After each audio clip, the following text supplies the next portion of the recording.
విశేష ధర్మాల గురించి ప్రతిరోజు కూడా మనం తెలుసుకుంటున్నాం. ఈ ధర్మాలు దాదాపుగా 10 ఉన్నాయి. ఈ 10ంటిని ఎవరైతే అనుసరిస్తారో, ఆచరిస్తారో వారికి జీవితంలో అపజయాలనేది ఉండదు. ఒకవేళ అపజయం అంటూ వస్తే కూడా ఒక సినిమా ఫెయిల్ అయినంత మాత్రాన మనం ఆత్మహత్య దాకా వెళ్లాల్సిన అవసరం ఆ నటుడికి ఉండకపోవచ్చు. అతను గొప్ప నటుడు కావచ్చు, జీవితంలో మరికొంతకాలం ఓపిక పెడితే మరిన్ని హిట్స్ కూడా అతను సొంతం చేసుకోవచ్చు. కానీ ఎప్పుడైతే తాత్కాలికంగా వచ్చినటువంటి అపజయం గురించి కానీ బాధపడతామో, తాత్కాలికంగా వచ్చిన విజయం గురించి సంతోషపడతామో అప్పుడు ఏమవుతుందంటే మనకు జీవితంలో ఇబ్బందులు తప్పవు. కాబట్టి జయాపజయాలు రెండూ కూడా భగవంతుని యొక్క నిర్ణయంగా మనం భావించి మన జీవితాన్ని ముందుకు తీసుకెళ్లే ప్రయత్నం చేస్తే మాత్రం తప్పకుండా కూడా, అంటే ఒక్క మాటలు చెప్పంటే కర్మయోగిగా మనం ఉండే ప్రయత్నం చేయాలి. అంతేకాని విజయం వస్తే నా వల్ల వచ్చింది చెప్పి కాలు రగడేయడం, అపజయం వస్తే నిరాశకు లోను కావడం రెండూ కూడా మంచిది కాదు. అటువంటి విశేష ధర్మాల్లో ఈరోజు ప్రధానంగా మరొక అంశం ఏంటంటే సిగ్గు. ఇదేంటండి సిగ్గుపడ్డం ఏంటి, సిగ్గు కూడా విశేష ధర్మం ఏంటంటే ప్రధానంగా మనం ఎక్కడ సిగ్గుపడాలి, ఎక్కడ సిగ్గుపడకూడదు, సిగ్గుమాలిన పనులు చేయడం వల్ల, అంటే 10 మంది ముందు తలదించుకునే పనులు చేయడం వల్ల నీతిమాలిన చర్యలు అంటాం కదా, అవి కానీ సిగ్గుమాలిన పనులు అంటుంటా కొన్ని చేస్తుంటాం. వీటి వల్ల ఏమిటి జీవితంలో మనం అత్యున్నత స్థాయి నుంచి క్షణాల్లో కిందికి దిగజారిపోతాం, లోయలో పడిపోతామని చెప్పొచ్చు.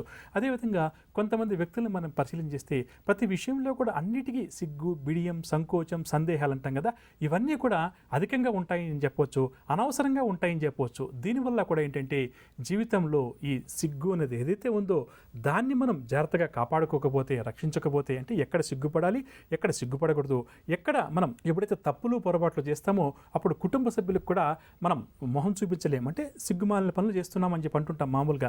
ఈ విధంగా చేసినప్పుడు ఏమవుతుందంటే సిగ్గుతోటి మనం సాధ్యమైనంత వరకు చెప్పాలంటే మనల్ని మనం హింసించుకోవాల్సిన పరిస్థితి కూడా ఎదురవుతుందని చెప్పవచ్చు. ఎందుకంటే ఎదుటి వ్యక్తులకు మొహం చూపించలేము, మనం చేసింది తప్పు, దానివల్ల ఏంటంటే మనకి ఇబ్బందులు తప్పు. ఈ విధంగా ఎవరైతే జీవితంలో ఎక్కడైతే సంకోచపడాలో, ఎక్కడ సిగ్గుపడాలో అక్కడ పడ్డం వేరే విషయం, కానీ ప్రతి దానికి కూడా సందేహాలు. కొంతమంది చూడండి, ఇక్కడి నుంచి వెళ్ళి అక్కడికి రండి అంటే 100 ప్రశ్నలు అడుగుతారు. వాడు వెళ్ళరు, రారు, వెళ్ళే ఉద్దేశం ఉండదు, కానీ కాలయాపన చేస్తుంటారు.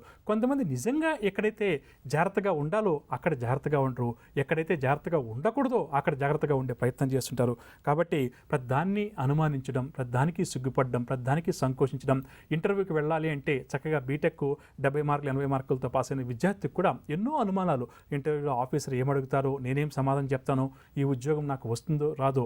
ఈ విధంగా ఎప్పుడైతే మన మనస్సు కానీ శరీరం కానీ సందేహంతో, అనుమానంతో ఉండిపోతుందో అప్పుడు ఏమైపోతుందంటే మనం జీవితంలో విజయాలు కూడా సాధించలేమని చెప్పవచ్చు. కాబట్టి మనం నిద్ర లేచిన దగ్గర నుంచి కూడా ప్రతి దాన్ని కూడా ఏంటంటే పాజిటివ్గా ఆలోచించే శక్తిని మనం పెంచుకోవాలి. ఈ రోజు నేను ఇంటర్వ్యూకి వెళ్తున్నాను, నేను ఏదైతే చదువుకున్నానో ఆ సబ్జెక్టులో నాకు ఫస్ట్ క్లాస్లో నేను పాస్ అయ్యాను కాబట్టి ఆ ఇంటర్వ్యూ ఆఫీసర్ అడిగిన వాటికి ఖచ్చితంగా కూడా నేను సమాధానం చెప్తాను, తెలియని దాన్ని నేర్చుకునే ప్రయత్నం చేస్తాను. రేపటి ఒకవేళ ఇవాళ ఇంటర్వ్యూలో మనం ఫెయిల్ అయినా రేపు చేయబోయే ఇంటర్వ్యూలో నేను సక్సెస్ సాధించుకుంటాను అని చెప్పి ఎప్పుడైతే మన మనసును మనం ట్యూన్ చేసుకుంటూ వెళ్తామో జీవితంలో అప్పుడు మనం అద్భుత విజయాలను సాధించగలుగుతాం. అమ్మా, అలాంటి వాళ్ళది నిజమైన ప్రేమ కాదు, అది వ్యామోహం. ఎగ్జాక్ట్లీ చిన్నత్త, నిజంగా ప్రేమించుకున్న వాళ్ళు అలా చేయరు. ఎంత మనసు విరిగిపోతే కన్న కూతుర్ని పట్టుకొని మా దృష్టిలో చచ్చిపోయా ఉంటుందా తల్లి?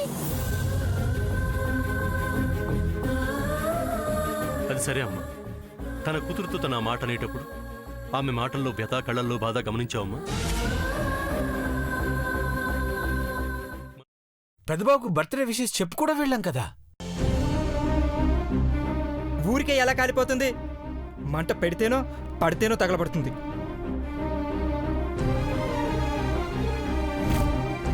కరెక్ట్ చిన్నబాబు, నీకొచ్చినట్టే నాకు డౌట్ వచ్చింది.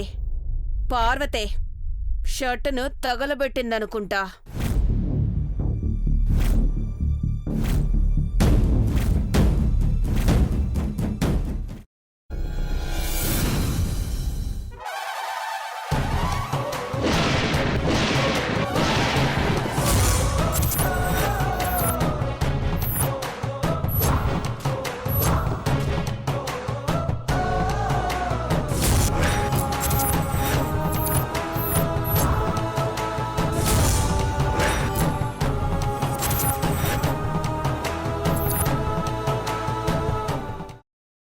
తర్వాత పొట్టు తీసేసి చాప్ చేసి పక్కన పెట్టుకోవాలి.